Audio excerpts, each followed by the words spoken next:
Welcome to the Tipping Point Show. I'm Jimmy Evans. I'm so glad that you've joined me for today's program. And I'm talking about something today I've never talked about before. I have never taught on the end times related to angels. Now, when you look at end times theology, angels are all over it. And we're going to be talking about a lot of end time theology today and the book of Revelation. I'm having to skip over literally myriads of angels just to show you the main angels that are involved in the end times. Now, I want to talk about angels generally, and then I want to talk about angels related to the end time. Before I do that, let me just remind you, we have this book, Where Are the Missing People? This is a book that you leave behind. You know, once we're raptured and the Lord takes us out, there are going to be billions of people left on the earth. And this book is designed, it says the sudden disappearance of millions and what happens next. And so what this book does is it allows you to keep this on your coffee table, your bedside table, your car, your apartment, your dorm room, wherever you leave it. But somebody, when we're gone, people are going to be going through our stuff, and this will help them to know what just happened, to explain to them what the Bible said just happened, and lead them to Christ, and explain to them how to have a relationship with Christ, and also explain to them what's about to happen in the world. So this is going to be an eternity saver for a lot of people. Now, we just went over 100,000 of these books that we've sold. These have been selling very quickly. And so you can go to missingpeoplebook.com and you can get a big discount there if you're buying more than one. You can buy one. You can also get it on Amazon.com. I think it's $8.95 or something like that. We have almost 1,000, and you can go on Amazon and see all of the reviews that we have. I think we have like almost 1,000 five-star reviews of this book. People are reading it, and it's blessing them, and some people are getting saved reading this book right now. So missingpeoplebook.com. And I'm saying this too right now because Christmas is coming up, and you might want to give these away to family members and things like that, just to empower them to leave it around for someone. But if they read it, I can promise you, it's going to bless them. And in some cases, it's going to wake them up to the reality of what's going on in the world. These are the testimonies that we're getting from this. Where Are the Missing People? You can get it on missingpeoplebook.com, and you can also get it on Amazon.com. But if you're buying more than one, you'll get a much better discount on missingpeoplebook.com. Let me talk about angels. One of the subjects that is very central to end times teaching is how involved angels are in carrying out God's plan. In the studying about angels in the end times, let's begin to understand who angels are and the role that they play. And so the first thing is they're ministering spirits sent to help believers and those who will inherit salvation. This is what Hebrews 1 says about angels. But to which of the angels has God ever said, "Sit at my right hand till I make your enemies your footstool"? Are they not all ministering spirits sent forth to minister for those who will inherit salvation? They're just God's servants that come into the earth realm to minister to us. And so, we have angels, and I'll talk about that more in just a minute. We have angels. John Lindell was on the program. He is the pastor of James River Church, and he had a very powerful encounter with an angel that healed him. The angel grabbed him. He had cancer and healed him of cancer. Psalm 34:7 says, "The angel of the Lord encamps around those who fear him and delivers them." Psalm 91 says, "Because you have made the Lord, who is my refuge, even the Most High, your dwelling place, no evil shall befall you, nor shall any plague come near your dwelling. For he shall give his angels charge over you to keep you in all your ways. In their hands they shall bear you up, lest you dash your foot against a stone. You shall tread upon the lion and the cobra, the young lion and the serpent you shall trample underfoot." Now notice both of those scriptures there, that they protect those who put their trust in God, that they fear God. They're trusting in God's protection and under God's authority. And I heard someone say one time, we have guardian angels that, like when we're driving down the road, they're there to guard us. But if we exceed the speed limit, that they can't go faster than the speed limit. Now, that's kind of a joke. They can go as fast as they want to go. But I do believe that there is a special presence of God, an angelic presence of God, when we're submitted to God and when we're trusting Him. And so they also escort us to heaven when we die. Now, this is Luke chapter 16. There was a certain beggar named Lazarus, full of sores, who was laid at his gate, desiring to be fed with the crumbs which fell from the rich man's table. Moreover, the dogs came and licked his sores. So it was the beggar died and was carried away by the angels to Abraham's bosom. The rich man also died and was buried, and being in torment in Hades, he lifted up his eyes and saw Abraham afar off and Lazarus in his bosom. Now, notice it says the angels carried Lazarus. It didn't say they carried the rich man. And so now I've been at the bedside of many, many believers when they died. Let me tell you, when I was a young pastor, I dreaded doing funerals, and I dreaded people dying in the church that I pastored. But when it started happening, one of the things that I noticed was the presence of God at the death of a Christian is unbelievable. It's one of the most precious things in the world, most powerful things in the world. And my father-in-law died a few years ago, very strong Christian, went to sleep and never woke up again. And so we talked to the hospice nurse, and she said, well, he's maybe a day or two away from passing. And she said that don't be surprised right before his heart stops beating if he doesn't open his eyes and reach his arms out. She said, because the angels come for him. Well, if there's anyone who knows about that, it would be a hospice nurse. And she said it just matter-of-factly. Then I believed her. And so as a believer, when we pass, angels come and take us into the presence of God. And the Bible says that very clearly there. Children have angels. This is Matthew 18. Jesus said, take heed that you do not despise one of these little ones. For I say to you that in heaven their angels always see the face of my Father who is in heaven. So God evidently assigns an angel to each one of our children. And remember, up until about the age of 13, children, any child that dies goes to heaven. And so they're before the age of accountability. The angel of the Lord, sometimes when you're reading in the Old Testament, you'll notice it says the angel of the Lord, and angel is capitalized. That's Jesus. The angel of the Lord in the Old Testament is Jesus pre-incarnate, and Jesus is all over the Old Testament in his pre-incarnate form. But we're not to worship angels. And so again, Jesus isn't an angel, by the way. He's just he's over the angels. Angels are not created in the image of God. We are created in the image of God. Angels are simply ministering spirits that God created to minister on his behalf, but they are not in his image, and they will not marry Jesus. We are of a higher created order than the angels eternally. We are for a little while lower than the angels, is what the Bible says, but we are of a much higher order than the angels. And so Colossians chapter 2 says, let no one cheat you of your reward, taking delight in false humility and worship of angels, intruding into those things which he has not seen, vainly puffed up by his fleshly mind, and not holding fast to the head, from whom all the body, nourished and knit together by joints and ligaments, grows with the increase that is from God.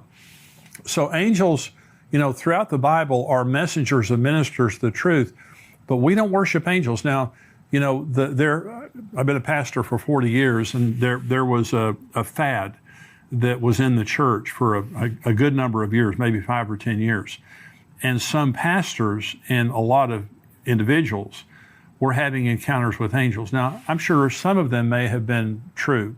I have never, that I know of, had an encounter with an angel. I mean, I probably have, because the Bible tells us sometimes we have encounters with angels unaware. And so I probably have had an encounter with an angel that I didn't know about. And I certainly believe that some people have, like John Lindell, very powerful example. But a lot of people have experiences with angels in a life and death situation, like John Lindell. And so you don't always necessarily want an encounter with an angel. But we went through this period of time that it was kind of like a status symbol, that you had an encounter with an angel, or that you saw an angel or something like that. Well, it's not a status symbol. You are surrounded by angels whether you realize it or not. And sometimes they may appear in our world, but not always as someone we would recognize. That's why it says you entertain angels unaware. But my point in this message is to say, angels play an absolutely crucial role. There's kind of two extremes. One is the worship of angels, and the other is not believing in them. And I'm telling you, we have angels. There are times, I'm certain in my own life, there have been probably hundreds, if not thousands, of instances where something bad would have happened to me without my angel doing something about it, our guardian angels. And so they play a huge role in our lives. They play a huge role in eternity, but they also play a huge role in the end times. Let's go through some of the specific end time scriptures, and let's look at the angels that are a part of the end times, beginning with the book of Daniel and the angel Gabriel. Now, this is when the end began. I have a message that I preach, and it's called When Did the End Begin? Here's when the end began. Because some people say, Jimmy, why do you have to have an end times? Why are you people so obsessed with the end times? Hey, it wasn't my idea.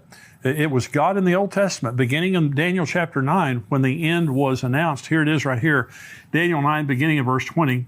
While I was speaking, praying, this is Daniel speaking. Now, while I was speaking, praying, and confessing my sin and the sin of my people Israel, and presenting my supplication before the Lord my God for the holy mountain of my God, yes, while I was speaking in prayer, the man Gabriel, whom I had seen in the vision at the beginning, being caused to fly swiftly, reached me about the time of the evening offering, and he informed me and talked with me and said, O Daniel, I have now come forth to give you skill to understand. At the beginning of your supplications, the command went out, and I've come to tell you, for you are greatly beloved.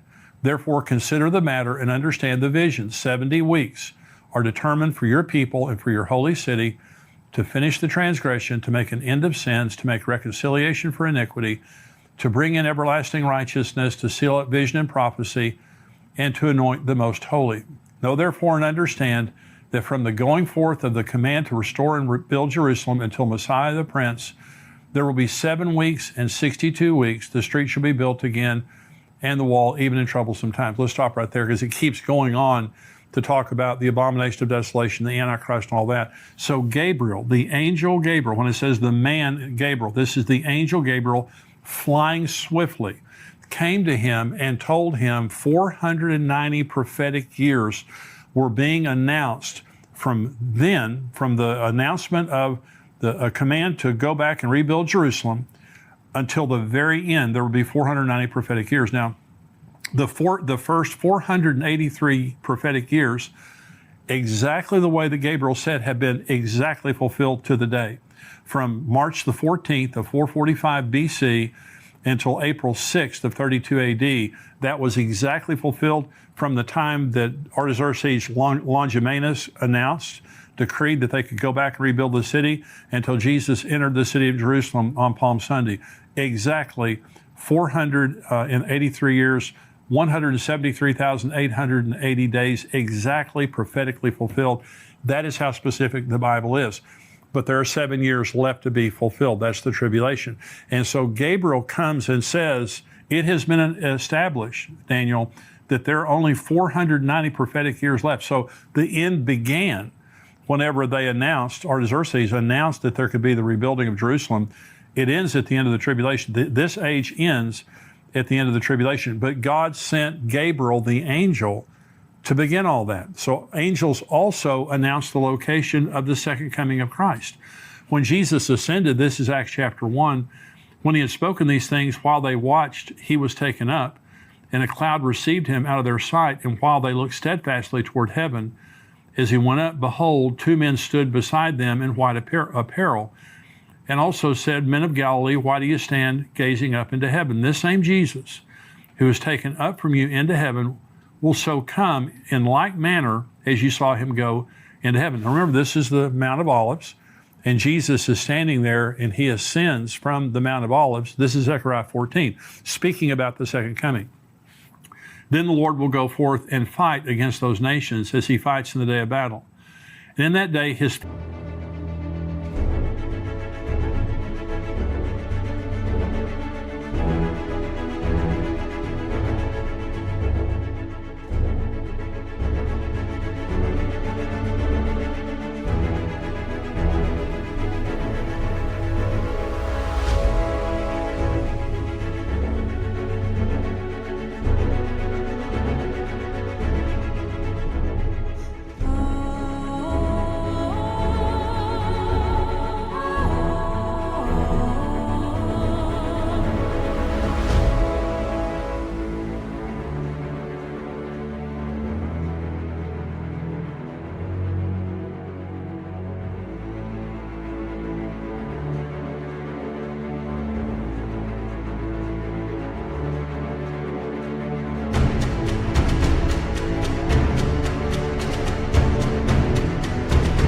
feet will stand on the Mount of Olives, which faces Jerusalem on the east, And the Mount of Olives shall be split in two from east to west, making it a very large valley. Half the mountain shall move toward the north and half toward the south. Then you shall flee through my mountain valley, for the mountain valley shall reach to Azal. Yes, you shall flee as you fled from the earthquake in the days of Uzziah, the king of Judah. Thus the Lord my God will come, and all the saints with you. Now, this is a parallel text with Acts 1.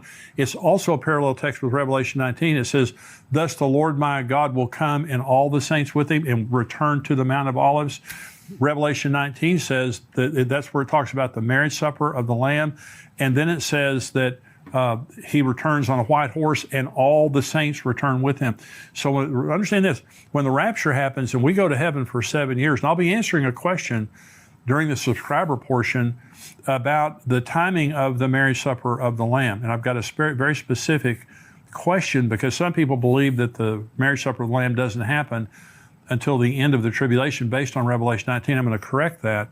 But Jesus comes and we come with him. When Jesus returns to the earth, we literally come right up, we're looking right over his shoulder when it happens. It's going to be an unbelievable moment. But an angel is the one who announced the specific location where Jesus was going to come back in the New Testament. We'll get right back to Tipping Point in a moment, but I wanted to take a second to tell you about our sponsor, ExpressVPN. Going online without ExpressVPN is like leaving your kids with the nearest stranger while using the restroom. Most of the time it's probably fine, but you never truly know who you're trusting. What if they're a kidnapper or a serial killer? ExpressVPN creates a secure tunnel between your device and the internet. It would take a hacker with a supercomputer over 1 billion years to get past ExpressVPN's encryption. It is so easy to use. You just start the app and press one button to get protected. You can connect up to 5 devices simultaneously, and it works on all your devices. Protect you and your family today and get an extra 3 months free by visiting expressvpn.com/endtimes. That's expressvpn.com/endtimes. To stay safe and get an extra 3 months free, visit expressvpn.com/endtimes. The rapture will also occur with the voice of an archangel. 1 Thessalonians 4. The Lord himself will descend from heaven with a shout, with the voice of an archangel and with the trumpet of God. And the dead in Christ will rise first. Then we who are alive and remain shall be caught up together with them in the clouds to meet the Lord in the air. And thus we shall also always be with the Lord. Therefore, comfort one another with these words. Now, notice there it says we meet him in the air. Okay, that's the rapture. The second coming is on the Mount of Olives. Okay, that's another way to understand it.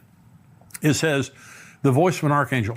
Only Michael, now Michael and Gabriel, we believe, are archangels. Michael, we know is an archangel because the book of Jude tells us that Michael is an archangel.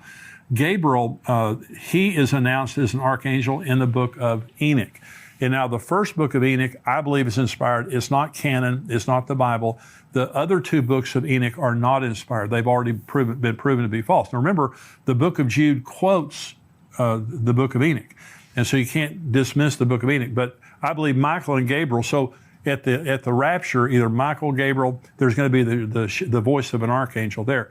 The book of Revelation was given to John by the Lord's angel. This is Revelation 1. The revelation of Jesus Christ, which God gave him to show his servants things which must shortly take place. And he sent and signified it by his angel to his servant John, who bore witness to the word of God and to the testimony of Jesus, to all the things he saw. Blessed is he who reads and those who hear the words of this prophecy and keep those things which are written in it, for the time is near. The book of Revelation is the only book in the Bible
promises a blessing to people who read it. That's why it's so important to read it. And so, but we're told there that John was given the revelation by the angel of the Lord. The scroll with the seals that begins the tribulation will be controlled by a strong angel. This is Revelation 5. I saw in the right hand of him who sat on the throne a scroll written inside and on the back, sealed with 7 seals. Then I saw a strong angel proclaiming with a loud voice, "Who is worthy to open the scroll and to loose its seals?" And no one in heaven or on the earth or under the earth was able to open the scroll or to look at it. So again, you just see how many times that an angel is involved. I'm not finished yet. We have more to go. But you see how many times an angel is involved. And so I believe these angels are present with us right now. And I believe that, and of course, as believers, you have to understand one of the beautiful things, the instant that we're raptured, we enter into the unseen realm. We're a part of the supernatural realm. And I think it's going to be absolutely intriguing all of a sudden to be able to see myriads and myriads and myriads of angels that are around us and how they interact. But God uses angels in a profound way all the time, but related to the end times. This is another one. An angel seals the 144,000 Jews in the tribulation with the seal of God. This is Revelation 7. After these things, I saw 4 angels standing at the 4 corners of the earth, holding the 4 winds of the earth, that the wind should not blow on the earth or the sea or on any tree. So there are 4 angels right there. Then I saw another angel ascending from the east, having the seal of the living God, and he cried with a loud voice to the 4 angels to whom it was granted to harm the earth and the sea, saying, "Do not harm the earth, the sea, or the trees, till we have sealed the servants of our God on their foreheads." And I heard the number of those who were sealed. 144,000 of all the tribes of the children of Israel were sealed. Now this is Revelation 14, again talking about the 144,000. Then I looked, and behold, a lamb standing on Mount Zion, and with him 144,000, having his Father's name written on their foreheads. So an angel is the one who seals the 144,000 in their forehead, because they're not going to be harmed. All these judgments that are coming in on the earth, they're not going to be harmed. But here's interesting. It says his Father's name. The Lamb was with the 144,000 because they go around the world proclaiming the gospel to the entire world, but his Father's name is on their forehead. So this is interesting, and I'm not preaching this as a doctrine. I'm sharing this as something that's interesting, and that is there are those that believe that the church is the bride of Jesus and the Jews are the bride of the Father. Now remember, you go to Revelation 21 and you read about the New Jerusalem.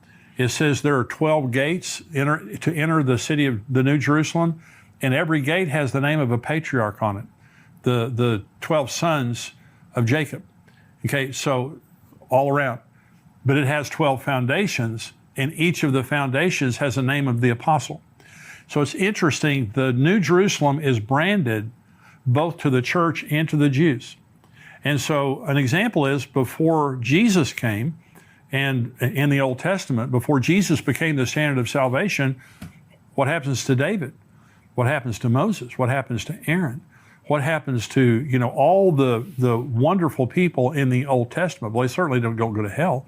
And so where do they go? So there are those that believe that in the New Jerusalem, this is shared by the Old Testament Jewish saints that are the bride of the Father and the church that is the bride of Christ. Interesting thing. Okay. Another one. 3 angels proclaim a universal message to the world in Revelation 14. It says, "Then I saw another angel flying in the midst of heaven, having the everlasting gospel to preach to those who dwell on the earth, to every nation, tribe, tongue, and people, saying with a loud voice, Fear God and give glory to him, for the hour of his judgment is come, and worship him who made heaven and earth, the sea, and the springs of water." Another angel followed, saying, "Babylon is fallen the great city, because she has made all nations drink of the wine of the wrath of her fornication." Then a third angel followed with them, saying with a loud voice, "If anyone worships the beast and his image, and receives his mark on his forehead or on his hand, he himself shall also drink of the wine of the wrath of God, which is poured out full strength into the cup of his indignation. He shall be tormented with fire and brimstone in the presence of the holy angels and the presence of the Lamb. And the smoke of their torment ascends forever and ever, and they have no rest day or night who worship the beast in his image, and whoever receives the mark of his name. Now, there's several things in there. The first is, it says that they'll be tormented in the presence of the Lamb and his holy angels. Satan is not the Lord of hell. Jesus is the Lord of hell. And so Satan is in the judgment of hell like everybody there with him. He's bound there. And so, but it says, it begins by saying an angel came and proclaimed the everlasting gospel to the four corners of the world, every tribe, nation, and tongue. When Jesus said this gospel will be preached into all the world and then the end will come, that's when it happens. It happens through the church before the rapture. It happens through the 144,000 after the rapture. It happens through the two witnesses after the rapture. And finally, it happens with this angel in Revelation chapter 20, preaching the gospel supernaturally to every person on earth. And so these angels that are proclaiming the gospel, and Babylon has fallen, and the unforgivable sin of taking the mark of the beast, these are all angels proclaiming three important messages. And here's finally, an angel binds Satan for 1,000 years at the beginning of the millennium.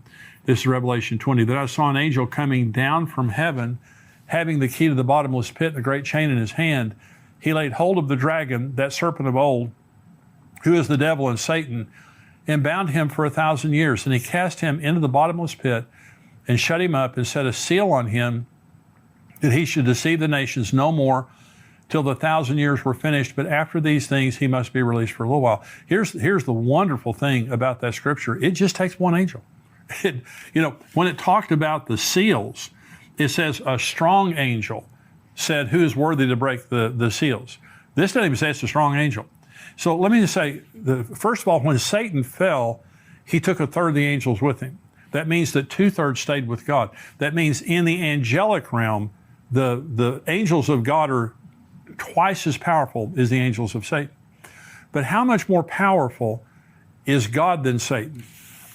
It would be like the United States of America fighting 30 people.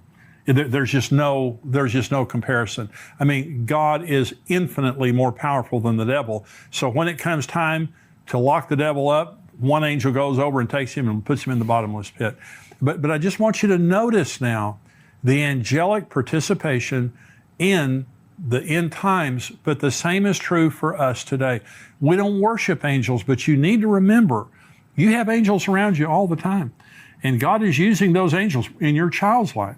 The day that if Jesus tarries and we pass away, they're going to take us into the presence of God. In the meantime, we have guardian angels that are with us. They're ministering spirits sent to render aid to God's elect. So when you're praying for yourself, you're praying for your family, you're praying for your children, whoever you're praying for, angels are dispatched. God uses angels in a supernatural way in the earth realm to help us, but they are and will be a major part of the end times. Now I'm going to talk about Israel. We're going into the subscriber portion. I'm going to talk about some incredible things that are happening regarding the building of the third temple. I'm also going to be answering a lot of questions right now. We have a lot of end time questions that our subscribers have written in, so I'm going to be answering these questions. If you're not a subscriber to endtimes.com, it's $7 a month, $77 a year. You get the full Tipping Point podcast plus all of our videos and articles that come out all week long, and all of our archives. $7 a month, and there's a 7-day trial period also. So pay your $7, try us out for 7 days. I guarantee it's the best $7 you'll ever spend. We would love to have you be a subscriber to endtimes.com. So if you're not a subscriber, go to endtimes.com. If you are a subscriber, if you're watching this on YouTube, you cannot watch the full podcast on YouTube. You need to go to endtimes.com where you're subscribed and watch it there, or respond to the email that we sent you as a subscriber. If you're a subscriber, stay tuned.